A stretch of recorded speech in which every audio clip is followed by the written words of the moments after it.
పతిపతి అతి మృదువైన మావంతుడైనెంగునెట్లట్ల ఎక్కి ఆడచూచు దేకువ సెడి నీచపు ప్రజ క్రూరుడగునేని లోకంబు బెగడు గుడుచువాన వసంత భానుని చాట్పున తగియడుపాటితో ధరణి ప్రజల నుచిత వర్తనముల నొందించునది ఇది రాజధర్మములకు రాజుసొమ్ము కౌరవేంద్ర అదియుకాక దండము పరీక్షా విశుద్ధిపూర్వకముగా వలయు తన తలంపు వెంట తమకించి ప్రజకు ఒప్పుగా చరించుటయును తగదుపతికి. ధర్మరాజా, రాజ్య పరిపాలన చేసేటటువంటి ప్రభువుకి ఉండవలసినటువంటి ధర్మములలో కల్లా ప్రధానమైనటువంటి ధర్మాన్ని నీకు చెప్తున్నాను. ఇది బాగా అలవాటు చేసుకో, దీనిని పొంది ఉండు. ఏనుగుంటుంది. ఏనుగు చాలా పెద్ద ప్రాణి, చాలా బుద్ధి కలిగినటువంటి ప్రాణి, ఎంతో బలము కలిగినటువంటి ప్రాణి. ఇంత బలాన్ని కలిగి ఉన్నప్పటికీ కూడా, ఇంత బుద్ధిని కలిగి ఉన్నప్పటికీ కూడా దానికి ఉన్నటువంటి ఒక్క బలహీనతని అవకాశం చేసుకుని దాని మస్తిష్కం మీద అంకుశంతో పొడిస్తే బాధ తట్టుకోలేక లొంగిపోతుంది అన్న రహస్యాన్ని తెలుసుకున్న మావటి ఎంత బక్కవాడైనా అంకుశాన్ని చేత్తో పట్టుకుని ఇంత ఏనుగుని వశం చేసుకుంటున్నాడు. ధర్మరాజా, ఒక్కటి గుర్తుపెట్టుకో, అతి మృదువుగా రాజు ఉంటే నీచమైన స్వభావం ఉన్న ప్రజలు ఏనుగుని అంకుశం పట్టుకున్న మావటి వశం చేసుకున్నట్టుగా నిత్తెక్కి తందనాలాడతారు. అందుకని అతి మృదువుగా ఉండకూడదు ప్రభు. మనస్సులో మృదువుగా ఉన్న పైకి కొంత కాఠిన్యం ఉండాలి. అలాగని చాలా కఠినంగా ఉన్నట్లుగా కనబడుతూ అసలు ఎవరినీ దగ్గరికి తీయకపోతే భయపడిపోయి ప్రజలు ఎవరూ దగ్గరికి రారు, ఎవరూ మాట్లాడరు, ప్రజల యొక్క కష్ట సుఖాలు తెలిసే అవకాశం ఉండదు. అందుకే ప్రభు అన్నవాడు ఎలా ఉండాలో తెలుసా? ఇది రాజధర్మములకు రాజు సొమ్ము. ఒక ప్రభువు ఎలా ఉండాలన్న విషయంలో అత్యంత ఉత్కృష్టమైన ధర్మాన్ని నీకు చెప్తున్నాను. వసంతకాలంలో ఉన్న సూర్యుడిలా ఉండాలి. మృదువుగా ఉండాలి, కఠినంగా ఉండాలి. ఈ రెండూ లోపల ఉండాలి సుమా. అతి కాఠిన్యం పనికిరాదు, అతి మృదుత్వం పనికిరాదు. ఎవరి విషయంలో మృదువుగా ఉండాలో, ఎవరితో మాట్లాడాలో, ఎవరు మాట్లాడుతున్నప్పుడు చాలా జాగ్రత్తగా వినాలో, ఎవరిని నమ్మచ్చో వాళ్ళ విషయంలో పరమ మృదువుగా ఉండాలి. ఎవరి విషయంలో కఠినంగా ఉండాలో వాళ్ళ విషయంలో అమ్మ బాబోయ్ రాజు దగ్గరికి వెళ్ళడమే, అలా మాట్లాడటమే అన్నట్టు ఉండాలి. అసలు ఆ వాతావరణం సగం సమస్యల్ని తీర్చేయాలి. నువ్వు ఆ వాతావరణాన్ని సృష్టించలేకపోతే చాలా సమస్యలు దానివల్ల తయారవుతాయి. అదియుకాక దండము పరీక్షా విశుద్ధి పూర్వకముగా వలయు. రాజుకి శిక్ష వేసే అధికారం ఉంటుంది. తొందరపడిపోయి శిక్ష వెయ్యడం అన్నది రాజు చేయకూడదు. చటుక్కుని ఆవేశం వచ్చిందని, కోపం వచ్చిందని శిక్ష వేసేస్తే తర్వాత ఎంత వేళ్లు విరుచుకున్నా, ఎంత బాధపడినా ప్రయోజనం ఉండదు. అందుకే రాజు అన్నిటికన్నా జాగరూకత దేని విషయంలో పాటించాలి అంటే శిక్ష వేసేటప్పుడు పాటించాలి. ప్రశాంత చిత్తంతో ఆలోచించానా, ఒకటికి 10 మార్లు ఆలోచించానా, శాస్త్రమునకు కట్టుబడి వేస్తున్నానా, తప్పుకి తగినంత దండన మాత్రమే విధిస్తున్నానా, ఈ విషయములను బాగా ఆలోచించి దండమును ప్రయోగించకపోతే తప్పు చేసే వాళ్ళకి భయం పోయే అవకాశం ఉండొచ్చు, తప్పు చెయ్యని వాళ్ళకి భయం పెరిగిపోయే అవకాశం ఉండొచ్చు. ఈ రెండూ లేకుండా ఉండాలి అంటే తాను వసంత ఋతువులో సూర్యుడిలా ఎవరిని దగ్గరికి తీసుకోవాలో వాళ్ళని తీసుకుని, దూరంగా ఉంచవలసిన వాళ్ళని దూరంగా ఉంచుతూ, దండాన్ని ప్రయోగించేటప్పుడు కూడా అంత జాగ్రత్తగా ప్రయోగిస్తే అసలు తప్పు చెయ్యడానికి భయపడే వాళ్ళు భయపడతారు, తప్పు చెయ్యకుండా ఉంటారు. మనం ఈ తప్పు చెయ్యనప్పుడు మనకెందుకు శిక్ష పడుతుంది అని చెప్పి ధర్మాత్ములైన వాళ్ళు ధైర్యంగా ఉంటారు. అది అంత జాగ్రత్తగా ఆలోచించి ప్రయోగించాలి సుమా. అంటే ప్రభువు వలన ప్రజలకు ఎంత ఊరట కలగాలో, రాజ్య పరిపాలన ఎంత బాగా జరగాలో, దాని వలన ప్రజలు ఎంత ప్రశాంతతని పొందగలగాలో భీష్ముడు అప్పశయ్య మీద పడుకుని ఉత్తమమైనటువంటి పరిపాలకుడుగా ధర్మరాజు గారిని తీర్చిదిద్దుతున్నాడు.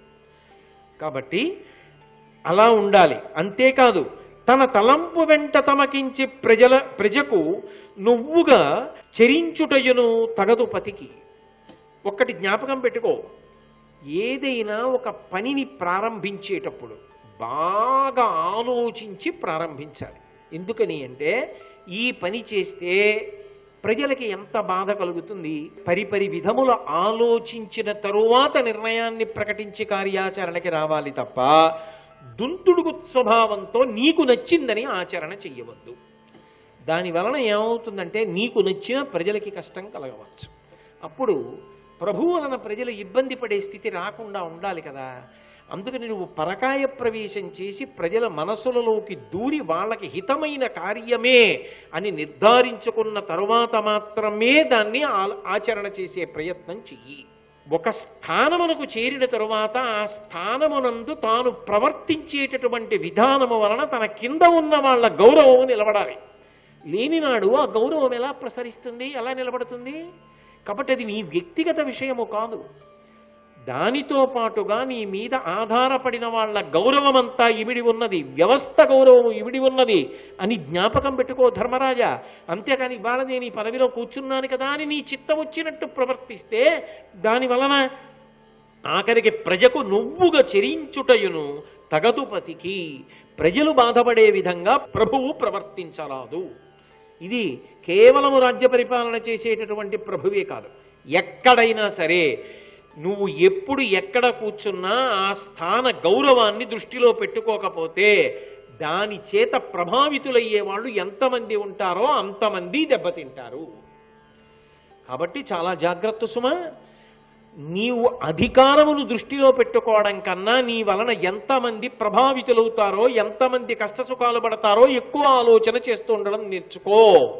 తప్ప నీ స్వార్థము నీ సంతోషము ఒక్కటే దృష్టిలో పెట్టుకుని ప్రవర్తించవద్దు.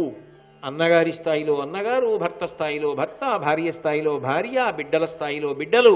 నేను ఇలా ప్రవర్తిస్తే మా నాన్నగారు సంపాదించుకున్న కీర్తి ఏమవుతుంది అని బిడ్డలు ఆలోచించిన నాడు, నేను ఇలా ప్రవర్తిస్తే మా వారి గౌరవం ఏమవుతుందని భార్య అనుకున్ననాడు, నేను ఇలా ప్రవర్తిస్తే నా భార్య బిడ్డలు ఏమైపోతారని భర్త అనుకున్ననాడు, నేను ఇలా ప్రవర్తిస్తే నా కార్యాలయం ఏమైపోతుందని కార్యాలయ అధిపతి అనుకున్ననాడు, నేను ఇలా ప్రవర్తిస్తే ఊరు ఏమైపోతుందని ఊరికి అధిపతి అనుకున్ననాడు. ఎవరికి వారు ఏ స్థాయిలో వారు ఆ స్థాయిలో అనుకున్ననాడు వారి కింద ఉన్నవారందరూ భద్రంగా ఉంటారు, పైవాడు భద్రంగా ఉంటాడు.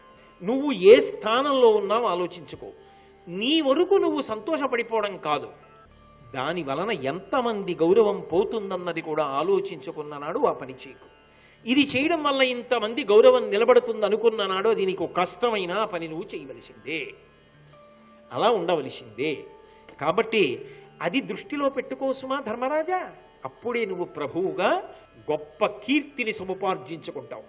ఇది రాచధర్మం అడిగాడు కాబట్టి రాజు నడ్డు పెట్టి చెప్పాడు. ఎంత గొప్ప మాటలు చెప్పాడండి మహానుభావుడు.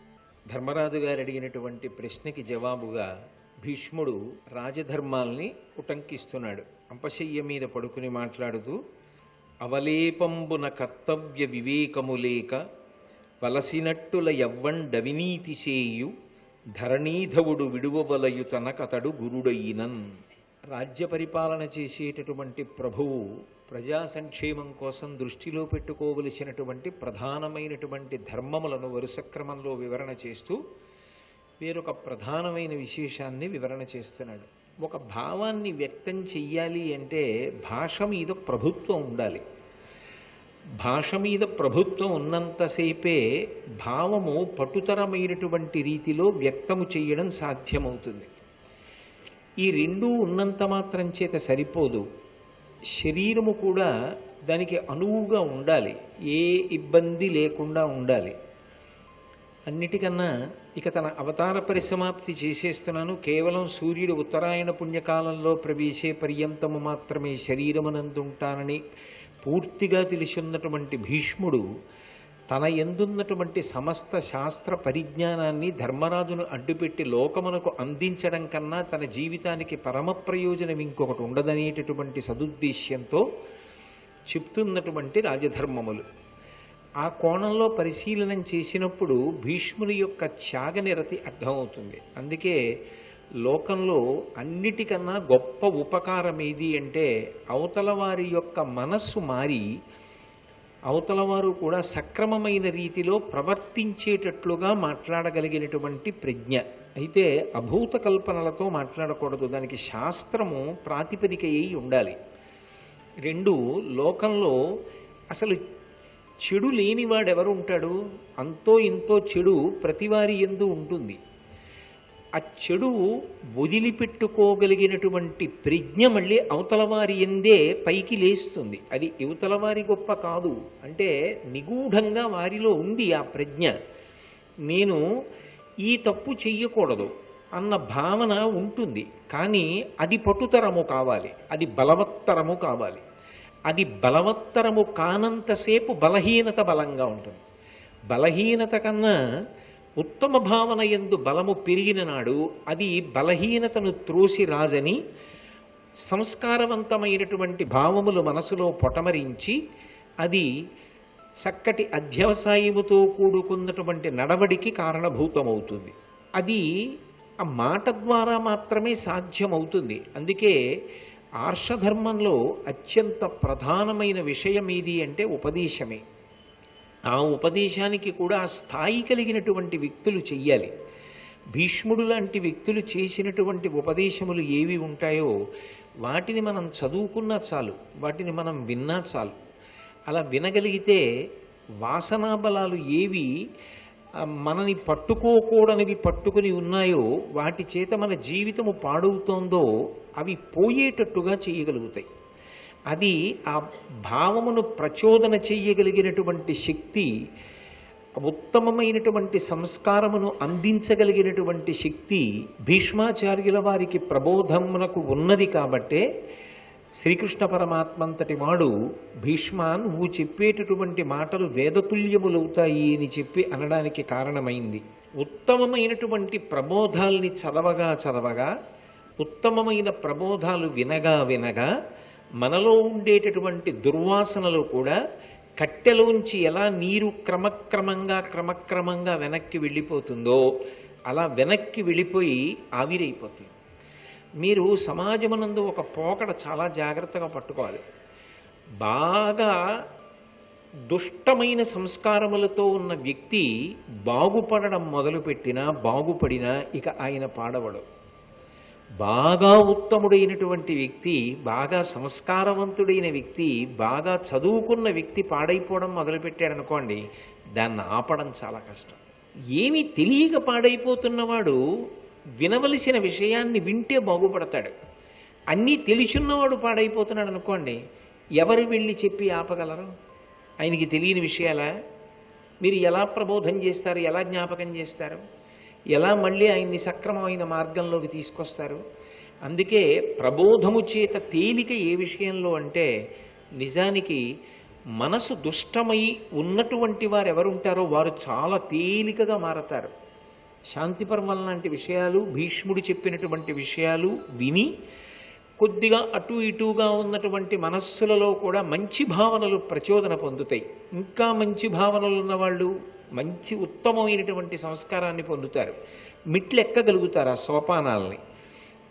అందుకే శాంతి పర్వానికి మహాభారతంలో అంత ప్రఖ్యాతి వచ్చింది. కాబట్టి భీష్ముడు ఒక ప్రభువుకు ఉండవలసినటువంటి విశేషాన్ని చెప్తున్నాడు. అవలేపంబున కర్తవ్య వివేకము లేక వలసినట్టుల ఎవ్వండవినీతి చేయు ధరణీధవుడు విడువబలయు తనకతడు గురుడైనన్. ఎంత గొప్పవాడైనా కూడా వాణ్ణి విడిచిపెట్టవలసిందే. ధర్మరతులు, అర్ధ నిర్మాణ చతురులు, లౌల్యరహితులను, అలంఘితాజ్ఞులను, సునీతి నిపుణులను, కులజులునగు పరిజనముల వినుపు పతికి హితము. ధర్మరాజు గారితో మాట్లాడుతూ ఎటువంటి వాళ్ళని ప్రభువు బాగా దగ్గరగా ఉంచుకోవాలో ఎప్పుడు చెప్తున్నాడు భీష్ముడు. అందులో ధర్మరతులు, అర్ధ నిర్మాణ చతురులు, లౌల్యరహితులను, అలంఘితాజ్ఞులను, సునీతి నిపుణులను, కులజులునగు పరిజనముల వెనుపు పతికి హితము. పతికి హితము, ఆ రాజుకి ఎప్పుడూ కూడా క్షేమకరం, మంచిది. ఎటువంటి వాళ్ళని చుట్టూ పెట్టుకుంటే, ఎటువంటి వాళ్ళని నమ్మితే, ఎటువంటి వాళ్ళని గౌరవిస్తే, ఎవరిని దగ్గరికి తీసుకుంటే మంచిది అంటే మొట్టమొదట ఎవరికి ఇవ్వాలి స్థానం అంటే ధర్మరతులు. వాళ్ళు ధర్మమునందు రమించేటటువంటి స్వభావం ఉన్నవారు. ఎవరిని ఎక్కడ నువ్వు కూర్చోపెట్టినా ఇది ప్రభువు యొక్క ఆజ్ఞ, నేను ఇక్కడ కూర్చుని ఏది చెయ్యాలో అది నేను చేస్తున్నానా అని అది చేసి సంతోషపడిపోయేవాడు ఎవరు ఉంటాడో అటువంటి వాడిని దగ్గరికి పెట్టుకో. ఎందుకంటే ఇంకా ఆయనకి దాని వలన ఇంకొక ప్రయోజనం ఏం అక్కర్లేదు. నన్ను ఇక్కడ ఈ స్థానంలో కూర్చోబెట్టారు, ఆ స్థానంలో నేను అది చేస్తున్నానా లేదా అంతే ఆయన సంతోషపడిపోతాడు.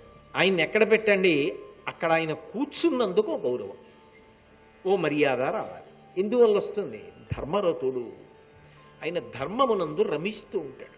ఇనపవూచ కాలిపోతోందనుకోండి, వేడెక్కిపోయి చెదపురుగు పడుతుందా, చీమ పాకుతుందా దాని మీద? ఆయన ధర్మరతుడు. అక్కడ ఇంకోలా ఉండే అవకాశం ఉంటుందా? ఆయన కింద ఎన్ని విషయాలు చూడబడుతుంటాయో ఆ విషయములలో ఎక్కడైనా అవినీతి ఉంటుందని మీరు ఊహ చేయగలరా? ఉండదు. అప్పుడు ఎంత సంతోషంగా ఉంటుంది ఆ పైవాడికి. ప్రభువు రాజు ఎంత సంతోషంగా ఉంటాడు, క్షేమకరంగా ఉంటుంది సమాజం. అందుకే అందరికన్నా పెద్ద పీట ఎవరికేస్తావో తెలుసా? ధర్మరుతులైన వాళ్ళు ఎవరుంటారో వాడిని దగ్గర పెట్టుకో. వాడు ఇతర కారణములు దేనికి సంతోషపడేవాడు కాడు, తాను చెయ్యవలసినది చేస్తున్నాడా లేదా అంతే ఆయన సంతోషం. అటువంటి వాడిని దగ్గర పెట్టుకో. అర్ధ నిర్మాణ చతురులు, ఇది చాలా పెద్ద మాటలండి, ఇవన్నీ చాలా పెద్ద పెద్ద మాటలు. భీష్ముడు అప్పశయ్య మీద పడుకుని మాట్లాడితే తేలిక మాటలు, చచ్చు మాటలు ఆయన ఎందుకు మాట్లాడతాడు? అర్ధ నిర్మాణ చతురులు అంటే గొప్ప ఐశ్వర్యాన్ని ప్రభుత్వానికి తేగలిగిన వాళ్ళు. ఎంత కష్టపడే ప్రజలు, ఎంత గొప్పగా ఈ దేశాన్ని వృద్ధి చేయడానికి అవకాశం ఉన్నటువంటి దేశం. అటువంటి అర్ధ నిర్మాణ చతురులు ఉండాలి. అది లేనప్పుడు అగాధం ఏర్పడుతుంది. ధర్మరాజా, ప్రభుత్వమునకు ప్రజలకు మధ్య అనుసంధానం ఉండదు.